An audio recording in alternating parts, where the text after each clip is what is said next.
Olá! Hoje o Conexões traz mais uma entrevista com um candidato ao governo de Goiás. E desta vez, quem está aqui conosco para falar sobre seu plano de governo é a única mulher a concorrer à vaga nessas eleições, a professora Marta Jane, que é do Partido Comunista Brasileiro. Olá, Marta, muito obrigada pela presença.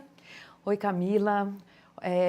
Um olá especial às pessoas que estão nos acompanhando, seja pela internet ou em casa, tá? E obrigada pelo espaço para trocarmos ideias aqui.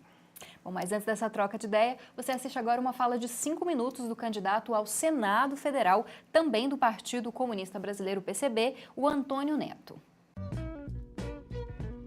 Antônio Vieira Neto, Antônio Neto, candidato ao Senado pelo PCB, numa campanha de protesto e de denúncia, de ressaltar, inclusive, que o processo eleitoral não alterará a vida das pessoas, muito pelo contrário, é um processo já viciado há algum tempo, em que a maioria dos eleitos receberam patrocínios, por exemplo, do agronegócio, das indústrias, do setor de serviço, do empresariado goiano. 80% dos candidatos a federal e estadual, patrocinados por esses empresários de Goiás, foram eleitos nas últimas eleições. Bem, nós não temos rabo preso com ninguém, estamos apresentando um programa eleitoral que tem alguns eixos. Primeiro, a desmercantilização da vida. Nós achamos que a vida, as condições básicas de existência da população, como por exemplo saúde, educação, transporte, moradia, não é comércio, não pode ser comércio, né? Então nós achamos que tem que ser desmercantilizado. Por isso, que tem tido tantos problemas e tantos protestos nos 2 últimos anos, 2013 para cá, em relação à saúde, à educação, ao transporte, principalmente esses 3 itens. Moradia também, com as ocupações em São Paulo recentemente, então nós achamos que o primeiro eixo é desmercantilizar a vida, isso na campanha nacional do PCB e que nós vamos trazer aqui também para o estado de Goiás. Do mesmo jeito que a desmercantilização da vida e ligado à socialização da produção da vida. Então temos que reverter todas as privatizações que foram feitas, reverter todas as privatizações, socializar a produção da vida e com controle popular. Então ligado a esses 2 eixos da desmercantilização, da socialização da vida, o poder popular. Vou dar um exemplo muito simples, de forma muito simples, para fácil entendimento. Por exemplo, o transporte funcionar aqui em Goiânia ou em qualquer capital brasileira, vamos acabar com a CDTC que está recheada de empresários, e políticos que têm conchavos ou jogo de interesse com esse empresário e criar um conselho popular do transporte e que tenha poder na mão do povo. Quem vai decidir o funcionamento do transporte é o trabalhador, a dona de casa que usa ônibus, é o estudante, a juventude. Também estamos vindo nesse processo eleitoral, denunciar a própria eleição e eu, do PCB, como candidato ao Senado, a gente vem propor o fim do Senado. Uma das questões centrais, até esses dias, um colega jornalista me perguntou quais suas propostas no Senado, primeiro, na 730. Antes de falar das propostas, quero dizer, porque antecede, nós estamos defendendo o fim do Senado. Não tem sentido no Brasil ter 2 câmaras legisladoras, a Câmara de Deputados Federais e o Senado. O Senado acaba funcionando como uma Câmara alta, com mais status que a Câmara dos Deputados, e que perpetua as oligarquias existentes no Brasil, com resquícios da velha história brasileira, a velha política do toma lá da cá. Perpetua as oligarquias que nós vemos muito bem perpetuando no poder, por exemplo, no Maranhão, Sarney, aqui o Marconi foi 2 vezes governador, se reelegeu, depois saiu, foi para o Senado, agora volta ao governo, então vai perpetuando nos estados as oligarquias. Há muitos senadores, a maioria deles passam pelos cargos de executivo, de governadores estaduais, depois uma temporada no Senado e depois voltam ao executivo estadual. Então o Senado acaba tendo muito essa função, uma função de uma Câmara alta que com mais status do que a Câmara de Deputados Federais e que perpetua os mesmos velhos dominantes, na política brasileira. Então nós chamamos o fim do Senado. Junto com o fim do Senado, os 3 outros eixos que eu falei, da desmercantilização da vida, da socialização da produção da vida e do poder popular. Então, casado com essa proposta do fim do Senado, está o poder popular, ou seja, nós estamos apontando no sentido de mais democracia representativa. Sabemos das condições atuais e sabemos que é perfeitamente possível e são simples as coisas que nós estamos propondo. Ou seja, nós vamos avançar no sentido de mais democracia direta, contrário do que eu tinha dito agora, representativa, corrigindo, mais democracia direta, mais poder na mão do povo. Nós queremos a divisão da riqueza, né? Da riqueza, da renda, e não só a divisão da riqueza, da renda, a socialização da riqueza, da renda e a socialização do poder também, das decisões políticas e etc., para que a gente avance.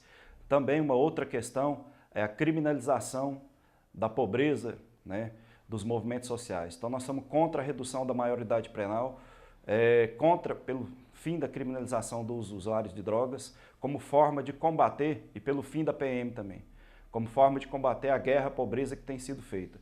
Porque por trás do discurso, né, da guerra às drogas, não estamos defendendo uso nem nada disso, nem apologia, mas por trás desse discurso, o principal é a guerra à pobreza. Agora vamos começar com a candidata.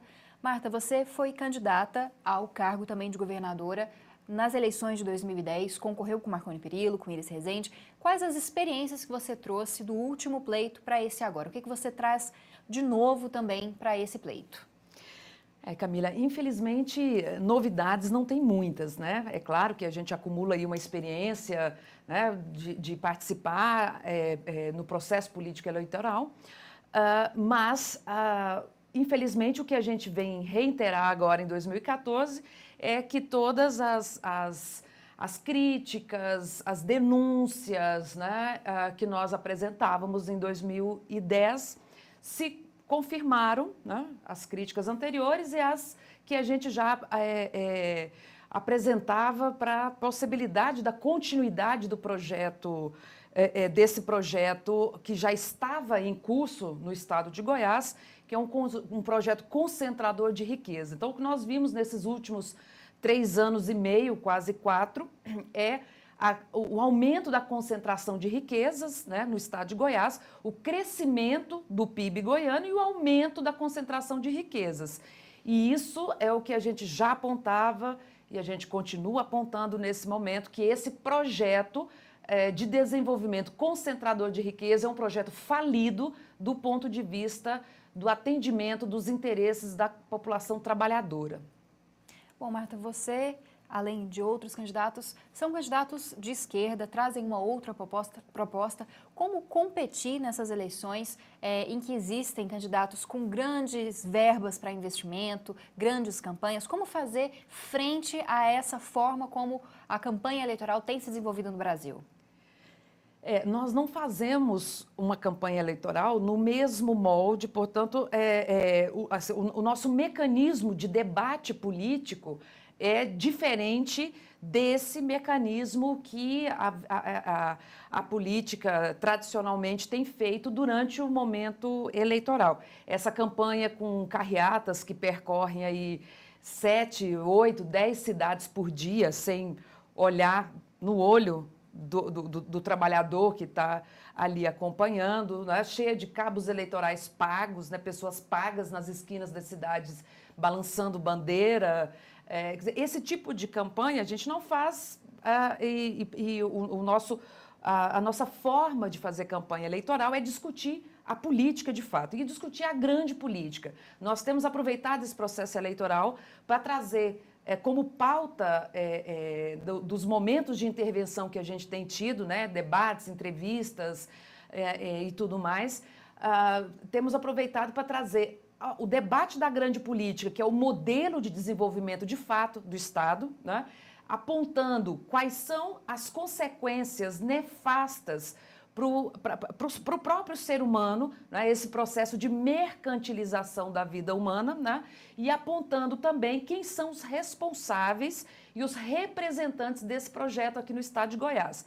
São exatamente esses que você mencionou, com as campanhas gigantescas, com grandes recursos investidos, né, e é um investimento mesmo, porque o processo eleitoral se tornou um grande negócio, né, no qual as empresas financiam ali os candidatos que se propõem a executar esse tipo de política e depois de eleito esse candidato está comprometido com os interesses desses grupos econômicos que financiaram as suas candidaturas.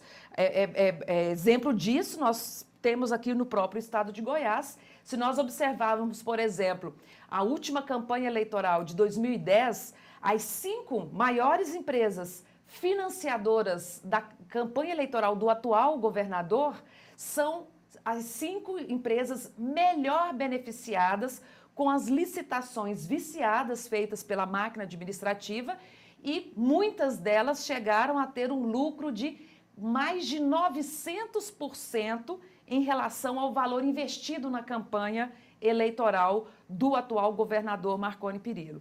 Então, isso mostra que é de fato um negócio, e esse tipo de política, esse tipo de campanha eleitoral, nós não nos dispomos a fazer. Você vê como necessária uma reforma política que mude esse jogo eleitoral, em que aquele que tem mais recursos, que tem mais empresas por trás, é geralmente quem consegue receber o maior número de votos? Sem sombra de dúvidas, é necessária uma reforma política, mas nós não embarcamos nesse discurso do governo federal, de um discurso a toque de caixa, às vésperas de eleição, né, chamando o plebiscito aí para a reforma eleitoral, porque nós entendemos, em primeiro lugar, que é um engodo, o propósito de reforma eleitoral que se coloca exatamente no momento eleitoral, depois de 12 anos no poder, né, da gestão PT-PMDB no governo federal, e só agora essa pauta aparece. Nós entendemos que também é um engodo se a gente observa que a correlação de forças que está estabelecida no Congresso Nacional e no Senado Federal não é uma correlação de força capaz de aprovar uma reforma política que, de fato, coloque o dedo na ferida em termos das questões que são cruciais e que contaminam e não permite, de fato, um processo eleitoral menos viciado. E, por outro lado, porque nós também acreditamos que uma reforma política só fará sentido se ela vier inserida numa completa transformação, e uma transformação radical da sociedade brasileira e particularmente da sociedade goiana, que é o caso que nós estamos discutindo. Nós não acreditamos em reformas pontuais que não garantam, de fato, um novo modelo de desenvolvimento que supere esse processo de acumulação de riqueza, que é, inclusive, custeado, bancado por meio do Estado brasileiro e aqui no Estado de Goiás pelo Estado goiano, né? Pela máquina administrativa do Estado. Um outro ponto falando também de política, Marta, você é a única candidata ao governo do Estado, como a gente disse no começo. Temos também uma única candidata ao Senado Federal. A presidência, a gente felizmente tem mais candidatas, mas o que a gente vê é que a mulher ainda parece um pouco desligada da política, parece não encontrar um espaço na maior parte dos partidos e principalmente para esses cargos mais altos da política. Como é que você vê a participação feminina, principalmente aqui em Goiás, a participação da mulher aqui em Goiás na política? Bom, a política tem sido ainda, né, tem se configurado ainda como um espaço extremamente machista, né, um espaço dominado pela lógica masculina, né, e muitas mulheres, quando se dispõem a disputar esse espaço, se colocam em papéis masculinizados, e aí eu não estou falando de uma questão de uma dimensão sexual, eu estou me referindo a uma dimensão do tipo de posicionamento. Por exemplo, se a gente observar no governo federal, governo Dilma, nós temos pouquíssimos avanços, eu diria praticamente nenhum, na pauta específica da questão das mulheres, né? Aqui no estado de Goiás nem se fala, nós vivemos ainda um espaço, uma sociedade que se pauta por relações ainda coronelistas, né? Não só no que se refere às pautas das mulheres, às pautas específicas, mas em relação ao comportamento do Estado goiano, da máquina administrativa, em relação, por exemplo, aos movimentos sociais de uma forma geral, né? Nós entendemos que as mulheres precisam, nós mulheres, né, precisamos avançar e muito nas pautas específicas, desde da questão da participação política, né, dos espaços de intervenção política, de decisão, né, porque mesmo quando nós estamos ocupando determinados espaços políticos eletivos, seja nas câmaras de vereadores, nas assembleias legislativas, né, na Câmara Federal, Senado, quase nunca as mulheres ocupam ali as mesas diretivas dessas casas legislativas, né? O espaço do judiciário é um espaço extremamente masculinizado também, né? Então, nesses espaços de poder, espaços de decisão política de fato, eles precisam ser ocupados por mulheres também. E, nesse sentido, nós defendemos a Constituição do Poder Popular e a defesa nossa também da Constituição do Conselho Popular da Mulher, em todas as cidades do estado de Goiás, em todos os espaços que nós possamos intervir nas políticas sociais no âmbito do governo do estado. Bom, Marta, a gente termina o primeiro bloco por aqui, mas a gente continua falando mais sobre política também, sobre os planos de governo de Marta Jane. Não sai daí.